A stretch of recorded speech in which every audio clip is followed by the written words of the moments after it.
భూమి ఈ విధంగా అయిందని మా అత్తగారు ఇంటికి కూడా చాలా గొడవలు అయ్యి విడిపోయే పరిస్థితి వచ్చింది. మా నాన్న పేదోడు ఏదో మా బిడ్డకు ఉంటుందని తీసి ఇవ్వడం జరిగింది. కానీ అది చేతికి రానందువల్ల మా అత్తగారి ఇంట్లో చాలా సమస్యలు ఎదుర్కొంటున్నాం. ఈ పొద్దుకి కూడా దయచేసి ప్రభుత్వాన్ని ఒకటే వేడుకుంటున్నాము. తొందరగా మాకు ఎంతో కొత్తగా న్యాయం చేయాలని కలెక్టర్ గారికి మరి కోరుతున్నాము. ఎక్కడ మీటింగ్ అన్నా, ఎక్కడ ఆర్టీఓ ఆఫీస్ అన్నా, ఎంఆర్ఓ ఆఫీస్ అన్నా, కలెక్టర్ ఆఫీస్ అన్నా మేము తిరుగుతూనే ఉన్నాము. ఆ రోజు నుంచి ఈ రోజు వరకు మా కుటుంబ సమస్యలకు కూడా కారణం ఈ భూమి వల్ల జరుగుతుంది ఎక్కువగా. ఇదైనా ఇంకైనా పరిష్కారం చేసి పేదలను ఆదుకోవాలని కలెక్టర్ గారిని కోరుకుంటున్నాము.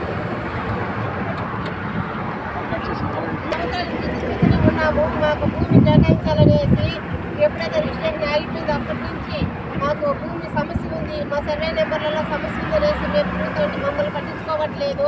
సమస్య ఉంది అది పక్కన పెట్టేసినారు. సమస్య లేనిదే క్లియర్ చేసినారు. ప్రశ్నించారు, పట్టాలు రిజిస్ట్రేషన్ చేసి డాక్యుమెంట్స్ కూడా వాళ్ళకి చేసినారు, అందజేసినారు. మాది సమస్య ఉంది, మాకు క్లియర్ చేసి ఇవ్వమని మేము పదే కలెక్టర్ గారిని కోరుతున్నాము, ఆర్డీఓ గారిని కోరుతున్నాము, ఎంఆర్ఓ గారిని, విఆర్ఓ గారిని అందరినీ కోరుతూనే ఉన్నాము. కానీ వాళ్ళు ఎండాస్మెంట్ చేసి మీకు లేదనేసి పంపిస్తున్నారు. అలా అయితే మేము కష్టపడి ఎక్కువ కూలీనాలు చేసి కష్టపడి కొనుక్కున్న జాగాలు మాకు ప్రభుత్వం ఫ్రీగా ఇచ్చిన జాగా అయితే వాళ్ళు తీసుకొని మేము ఒప్పుకుంటాం. కానీ అప్పుడు కొన్నప్పుడు గుమ్మనైపోయినారు, రిజిస్ట్రేషన్ జరిగింది. కానీ ఇప్పుడు లేదు, మమ్మల్ని పక్కన పెడేస్తే మేము ఒప్పుకునేది లేదు.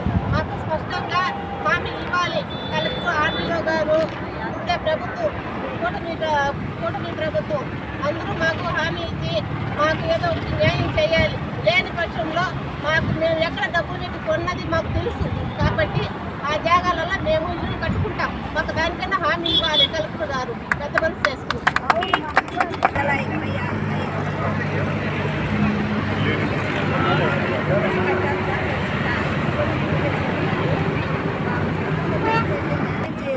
గ్రామంలో చిత్తూరు కూడా వెళ్ళేసి వచ్చినాం సార్, కానీ ఏం న్యాయం జరుగుతుంది.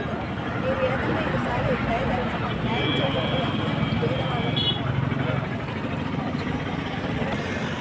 దీనిపైన 387 సర్వే ప్రకారము ప్లస్ మిగతా ఉన్న సర్వే నెంబర్లు కూడా ప్రాముఖ్యత కూడా ఆయన ఆ రోజు 173 జీవో ప్రకారము నష్టం జరిగిన వాళ్ళకి డబ్బులు ఇచ్చినటువంటి వాళ్ళకి ప్రతి ఒక్కరికి న్యాయం జరుగుతున్న జీవో కూడా రిలీజ్ చేశారు. అదేవిధంగా అందరికీ న్యాయం జరిగేటట్టు కలెక్టర్ గారిని కోరుతున్నాము. అదే డిమాండ్ కూడా చేస్తున్నాము.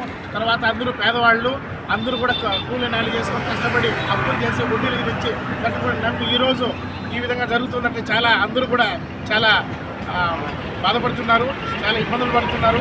వడ్డీలకి తెచ్చి బంగారు మొదలు పెట్టి లోన్లు తీసుకొని అప్పులు తీసుకుంటారు. ఈరోజు వాళ్ళకి జరిగే జరగక కూలి పని చేసుకొని ఆ పని ఈ పని చేసి కష్టపడి ఈరోజు రూపాయి కొద్ది వేసుకొని వాళ్ళు వీళ్ళు పోగు చేసుకొని ఈరోజు చేశారు. ఆ రోజు రిజిస్ట్రేషన్ కూడా ఇలా ప్రాబ్లం ఉందని గవర్నమెంట్ కూడా తెలిసి ఉంటుంది. ఎందుకు ఆ రోజు గవర్నమెంట్ రిజిస్ట్రేషన్ డబ్బులు కట్టించుకుంటుందో అది కూడా సమాధానం చెప్పాలా? లేదా ఆ రోజే చెప్పండి, ఎంత డబ్బులు కట్టకుండా రిజిస్ట్రేషన్ చేసుకునే వాళ్ళకి కాదు కదా. ఈరోజు ఎంత డబ్బులు కట్టించుకొని వీళ్ళు ఇక్కడ లాస్ అయిపోయి అక్కడ నష్టపడిపోయి అంత చేసుకుని మధ్యలో ఈ కూలీ నేల చేసుకుని పేదవాళ్ళందరినీ ఇంత ఇబ్బంది పెట్టడము ఇది కరెక్ట్ కాదని చెప్పి, అదేవిధంగా ఈ సమస్య క్లియర్ అయ్యేంత వరకు ఇక్కడే నిరాహార దీక్ష చేసి ఇక్కడే మేము ఉమ్మడిగా అందరూ కలిసి చేస్తామని చెప్పి ఈ విషయంగా కలెక్టర్ గారిని కోరుచడం ఏంటంటే అందరికీ న్యాయం చేయాలి. అదేవిధంగా మిగతా సర్వే నెంబర్కి ఎలా ఇచ్చారో అదేవిధంగా ప్రొసీడింగ్స్ ఇవ్వాలి, రిజిస్ట్రేషన్గా చేయాలి 100% డిమాండ్ చేస్తున్నాం. అదేవిధంగా నిరాహార దీక్ష చేయని పక్షంలో ఖచ్చితంగా అందరము ఉమ్మడిగా వచ్చి ఇక్కడే కూర్చొని ఇక్కడే నిరాహార దీక్ష చేయడానికి సిద్ధంగా ఉన్నాం.